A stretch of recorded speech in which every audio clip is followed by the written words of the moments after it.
Bismillahirrahmanirrahim. Saya menyampaikan pesan kepada teman-teman relawan pejuang masjid di Purbalingga. Komunitas ini mudah-mudahan dengan pertemuan jambore bersih-bersih masjid yang kedua ini berikan spirit dan pergerakan masjid-masjid di Purbalingga semakin makmur.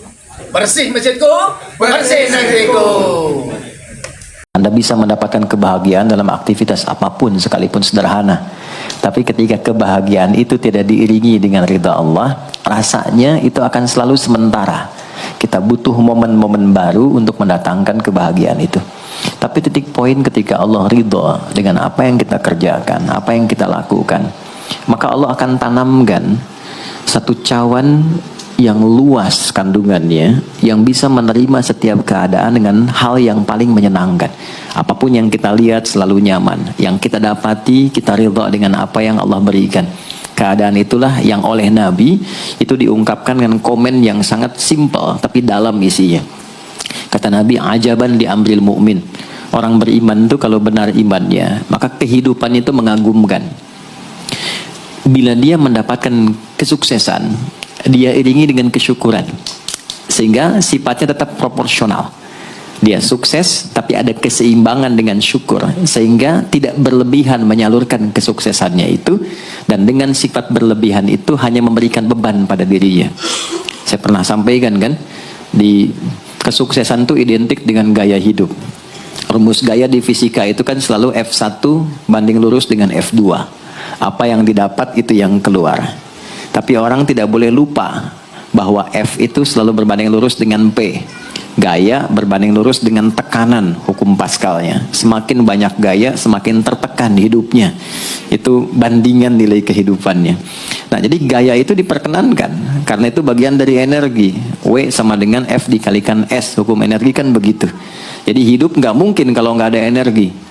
Tapi energi yang terbaik itu akan dihasilkan membawa kesuksesan kebahagiaan ketika ridha Allah tertanam. Saat dia sukses, dia bersyukur sehingga proporsional. Saat dia merasakan duka pun, dia nyaman karena punya sabar. Nah, sabar itu mahal. Di Jepang ada banjir, itu bisa minta maafnya luar biasa, tak tahan dia bunuh diri. Di kita banjir bisa berenang. Itu gambaran. Cuma kalau nggak seimbang repot juga. Nah, membangun keseimbangan itu butuh konektivitas yang kuat dengan Allah. Konektivitas itulah yang dalam bahasa agama disebut dengan sholat namanya. Ya. Di pertemuan lalu kita sudah mencakup beberapa bagian dari sholat itu. Tapi saya ingin tekankan sedikit untuk menguatkan. Sholat berasal dari kata wasala atau silatun. Dasarnya kata wasala yang berarti terkoneksi dengan kuat, terhubung dengan erat. Kita pernah dengar istilah silaturahmi kan? Ya kan? Kalau kita kumpul, bahasa kerennya saya mau silaturahmi kan? Tapi goalnya tercapai nggak? Ya, silaturahmi itu kan dari kata silah, terhubung dengan erat, rasa sayang dan perhatian. Sehingga parameternya itu bukan saat datang. Kalau datang kita nyapa, wajar karena orangnya ada. Tapi kalau berpisah kita masih ingat, masih peduli, masih mendoakan, masih ngontak, itulah silah namanya. Di setiap keadaan kita masih terkoneksi. Keadaan kita yang terhubung dengan Allah, sehingga di setiap tempat kita diperhatikan, di pekerjaan kita dibimbing, di rumah tangga kita diiringi, sehingga semua berjalan mudah dan membahagiakan. Yang melatih kita untuk terkoneksi sehingga nggak putus dengan Allah, itulah yang disebut dengan sholat. Sehingga goal dari sholat itu adalah membangun konektivitas kita dengan Allah yang kuat. Itu yang dimaksud di Quran surah keempat An-Nisa di ayat 103. فَإِذَا قَضَيْتُمُ الصَّلَاةَ, maka jika anda telah tuntas mengerjakan sholat, فَاذْكُرُوا اللَّهَ. Ukuran keberhasilan sholat anda itu ketika anda merasakan konektivitas dengan Allah mulai nyambung. Qiyaman, jalannya ingat Allah. Sehingga kalau orang jalan, bekerja di apapun, saat dia ingat Allah, dia bisa memfungsikan tubuhnya sehingga tidak mengerjakan apa yang Allah tidak sukai. Gak akan mungkin Anda melihat sesuatu yang tidak Allah senangi dalam keadaan yang sama Anda ingat Allah. Gak akan mungkin melangkah pada tempat yang salah saat ingat Allah. Dan itu tidak mudah, karena banyak orang keluar masjid pun setelah selesai sholat masih tertukar sendal. Padahal kalau dia ingat Allah, gak mungkin itu terjadi. Itu pelajaran dasarnya. Wa qu'udan wa ala junubikum. Baik itu duduk bahkan sampai berbaring. Ada koneksi.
Bersih negeriku. Sampai jumpa di Baitullah. Amin.